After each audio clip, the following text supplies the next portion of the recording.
இந்த பதிவை கேட்டுக்கொண்டிருக்கும் நல்ல உள்ளங்களுக்கு உங்கள் சுவாமிநாதன் ஜோதிடரின் அன்பான வணக்கங்கள். இன்றைக்கு நம்ம யூடியூப் சேனல்ல சனி பகவானை நேருக்கு நேர் நின்று வழிபடலாமா என்பதை பற்றி இந்த பதிவின் மூலம் தெரிந்து கொள்ள போகின்றோம். அதற்கு முன்னாடி நம்ம யூடியூப் சேனல் யாரெல்லாம் சப்ஸ்கிரைப் பண்ணலையோ சப்ஸ்கிரைப் பண்ணுங்க, ஷேர் பண்ணுங்க, லைக் பண்ணுங்க. இந்த பதிவுக்குள்ள போயிடலாம்.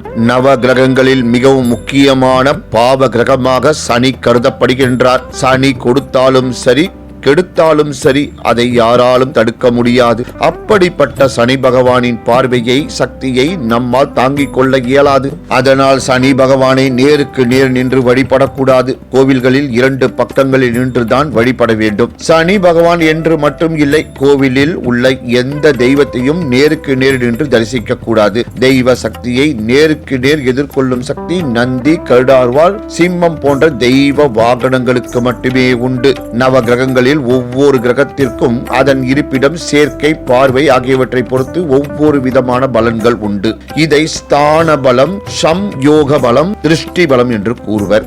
இயற்கையிலேயே அசுப கிரகமான சனி கிரகத்தின் 3, 7, 10ஆம் பார்வை பொதுவாக அசுபத்தையே ஏற்படுத்தும் என்பதால் சனீஸ்வரரை நேருக்கு நேர் நின்று தரிசிப்பதை தவிர்க்கிறார்கள். சனிக்கிழமை தோறும் நவகிரகம் சுற்றும் பழக்கம் உள்ளவர்கள் சனீஸ்வரனை நேருக்கு நேர் நின்று வழிபடாமல் சன்னதிகளின் 2 பக்கங்களில் நின்று வழிபடலாம். இவ்வாறு வழிபட்டால் சனி பகவானின் கெடு பார்வையால் நமக்கு எந்தவித தீங்கும் ஏற்படாது. மேலும் 7.5 சனி, பாத சனி, ஜென்ம சனி, அஷ்டம சனி நடைபெறும் பட்சத்தில் பாதிக்கப்பட்டவர்கள் சனி பகவானுக்கு 27 தடவை சுற்றி வந்து எல் விளக்கு ஏற்றி வந்தால் சனீஸ்வரனின் தாக்கம் குறைந்து ஆபத்துக்கள் விலகும் என்பது ஐதீகம் என்று கூறி இந்த சிறப்பான ஆன்மீக பதிவை நிறைவு செய்கிறேன். நன்றி, வணக்கம், வாழ்க வளமுடன்.